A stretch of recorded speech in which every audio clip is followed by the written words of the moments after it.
todos, vamos a continuar con este vídeo que vamos a dedicar a los primeros años de Ramsés II, no solo los años en los que intervino dentro de la política interior y exterior de su padre, Seti I, sino ya el comienzo de su reinado en solitario. Respecto a su padre, bueno, tenemos numerosos relieves, como los que vemos en pantalla, donde a veces se nos habla de él como el hijo real de su cuerpo, como príncipe, el príncipe Ramsés. A veces se nos habla como el primero de esos príncipes, a veces como el hijo mayor. Son estelas, son relieves que dejan claro que bajo Seti I el auténtico heredero del trono de Egipto es Ramsés II.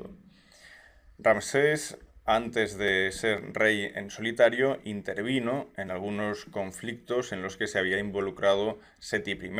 Por ejemplo, en el templo de Beit el Wali, uno de los templos que Ramsés erigió en lo que ahora es el lago Nasser, es decir, en Nubia. Aquí tenemos toda una serie de relieves, inscripciones. Son casi una vista retrospectiva a sucesos que tuvieron lugar muchos años antes de que se hiciesen dichos relieves, y son interesantes porque nos muestran conflictos en los que interviene Ramsés, pero bajo el reinado de Seti I. Por ejemplo, en esta imagen hallamos detrás de Ramsés a dos de sus hijos. En la parte superior a Amenhir-Umenef, que es su hijo mayor, hijo de Nefertari, y en la parte inferior a Jaen-Waset, que es hijo de su otra reina, Isis-Nofret. Aparecen aquí combatiendo con Ramsés II, pero es evidente que es una vista retrospectiva sobre la que se han hecho algunos añadidos, dado que tanto uno como otro príncipe probablemente en la época del conflicto contra los nubios, en época de Seti I, podrían tener quizás 4 o 5 años y evidentemente en esas condiciones no podían combatir. Sin embargo, Ramsés en la decoración del templo decidió incluirlos dentro de la iconografía. A la izquierda de la imagen de Ramsés aparecen los nubios que están siendo derrotados, y más hacia la izquierda algunas imágenes muy curiosas, como la de esta nubia que parece un poco ajena al conflicto, está cocinando, y aunque vemos un bracito a la derecha, es un bracito de un niño que sí que es consciente de lo que está sucediendo y que corre para escapar de los egipcios. En el texto asociado se habla del año 8, es año 8 de Menmatra, por lo tanto Seti I, y se menciona esa victoria que los egipcios tienen contra los nubios.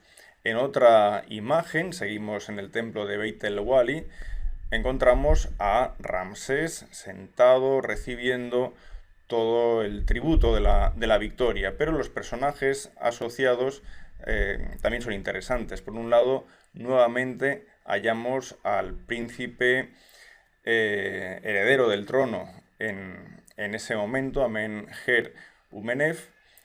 Es un príncipe que cambiaría hasta 3 veces de nombre, después se llamó Amenhir-Hepeshef y posteriormente Seti-Hir-Hepeshef. Después, en la parte inferior, la figura de un visir, y detrás de él al hijo del rey de Kush, es decir, al virrey de Kush, que en este momento era Imen-Emipet, que se dice hijo de Paser, que en su tiempo también fue virrey de Kush y que a su vez había sido hijo de Amenhotep Huy, que si recordáis fue virrey de Kush en época de Tutankamón. Detrás aparecería esta imagen en la que se ve a numerosos nubios portando grandes cantidades de objetos. Son objetos exóticos, pero también valiosos para los egipcios. Vemos anillos de oro, bolsas o sacos llenas de polvo de oro, arcos, pieles de animales exóticos como panteras, escudos, también cubiertos de piel de animal, sillas caracterizadas por estar talladas en madera de ébano, por eso aparece el color negro, abanicos, pedazos de madera de ébano también, colmillos de elefante, plumas de avestruz, huevos de avestruz y bueno, toda esa serie casi interminable de animales exóticos que podéis ver en pantalla como jirafas, leones, panteras, monos, etcétera. Y sobre todo obviamente ganado del que los egipcios extraían mucho en la región de Nubia. Pero también en esos años hubo un conflicto contra los Sherden. A los Sherden los veremos en el futuro, cuando hablemos, por ejemplo, de Ramsés III. Pero ahora ya, el relieve este, por ejemplo, que vemos en pantalla es de Ramsés III. Aunque sirve para presentarlos, ¿no? Ahora de algún modo. Pues bien, estos Sherden son derrotados, se dice en los textos que vinieron en barcos de guerra desde el mar, pero una vez son anulados por parte de Ramsés, veremos cómo empiezan a integrarse dentro de las filas del ejército egipcio.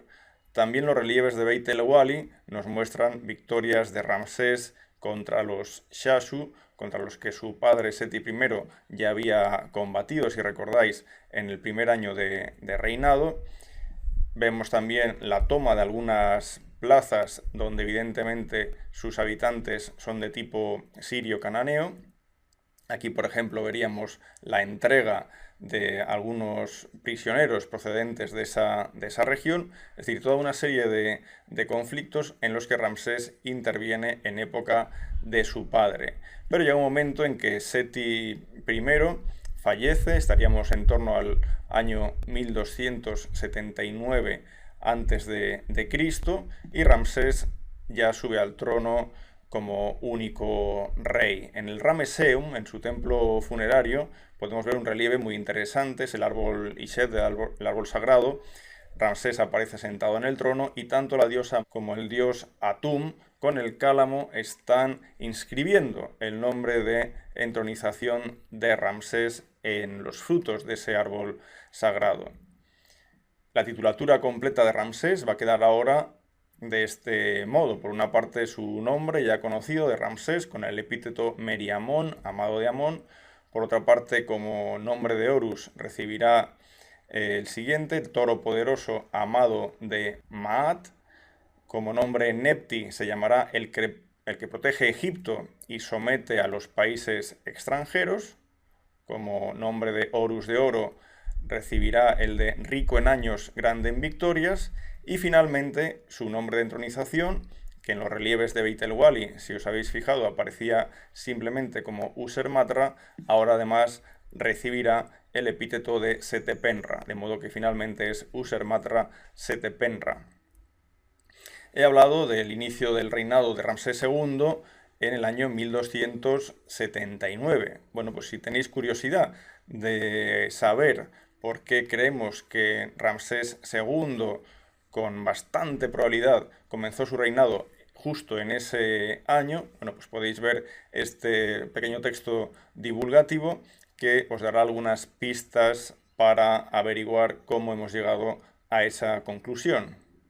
Ramsés también, al comienzo del reinado, va a inaugurar una nueva capital en Egipto. Esa capital, conocida popularmente como Pi-Ramsés, recibe el nombre de Per-Ramsés a Nejetu, es decir, el dominio de Ramsés grande en victorias. Y si os fijáis, Pi-Ramsés se halla muy cerca de la fortaleza de Yaru, ese inicio de los caminos de Horus, y no debe ser una casualidad. Cada vez los conflictos, el interés de Egipto respecto a Asia es mayor. Nubia está dominada. De hecho, Ramsés II llega hasta Kurgus, más allá de la cuarta catarata, igual que hiciera en su época Tutmosis, de modo que, estando controlada la situación en Nubia, ahora el interés se centra en Asia y quizás por eso es oportuno trasladar la residencia del faraón al noreste del delta, a la nueva Pi-Ramsés. Sobre Pi-Ramsés y el antiguo emplazamiento donde se situaba la capital Ixa de Avaris, podéis ver un interesante artículo escrito por Manfred Wittak y Forstner que podéis ver en pantalla. Cuando se inicia el reinado de Ramsés, uno de los primeros cargos que cambian es precisamente el de primer sacerdote del dios Amón en Tebas. Esto se debe a la muerte del anterior sumo sacerdote, que es Nebneteru, y ahora el nuevo, instaurado por Ramsés II, va a ser Neb-un-Menef. También tenemos la continuidad de algunos cargos, como por ejemplo Passer, que sigue siendo visir. Passer ya venía del reinado anterior. Tenemos también, por ejemplo, al virrey de Kush, Yuni, que va a sustituir a Amenemopet, que es el virrey de Kush que vimos en los relieves de Beit el Wali. Claro, Amenemopet había sido hijo de Passer, hijo de Amenhotep Huy, que también fueron en su tiempo virreyes de Kush. Entonces vemos que, aunque hay algunos cambios y a veces se instauran nuevas familias, generalmente estas familias que gozan de los altos cargos religiosos y funcionariales son familias influyentes que en muchas ocasiones dejan en herencia su cargo a sus hijos. Una de las grandes construcciones que se inician al inicio precisamente del reinado de Ramsés II es su templo funerario, el Ramesseum, sobre el que volveremos más adelante para explicar algunas cuestiones de diversa índole. En el año 4 de reinado de Ramsés II da comienzo esa política que tiene como objetivo intentar recuperar la influencia egipcia en la región de Amurru, al norte del territorio controlado por los egipcios, la zona donde había estado activo su padre Seti I. Realiza una primera campaña en ese año 4 que le hace pasar por Tiro, Biblos y probablemente llega hasta Irkata. En realidad la campaña del año 4 es un auténtico preparativo para lo que el año siguiente será el intento de conquista de la estratégica plaza de Kadesh en el Orontes. De ese año 4 no tenemos tantas referencias como las que veremos para la campaña del año 5 en Kadesh, pero sí que han quedado algunas pruebas de esos hechos. Por ejemplo, esta estela situada en Nahr el-Kelb, un lugar donde encontramos inscripciones de muy variadas épocas. Podéis ver a la izquierda un relieve mesopotámico, pero que es muy posterior al de Ramsés II. También tenemos, por ejemplo, una estela hallada en Biblos, otra en Tiro, y todas vinculadas a la campaña del año 4.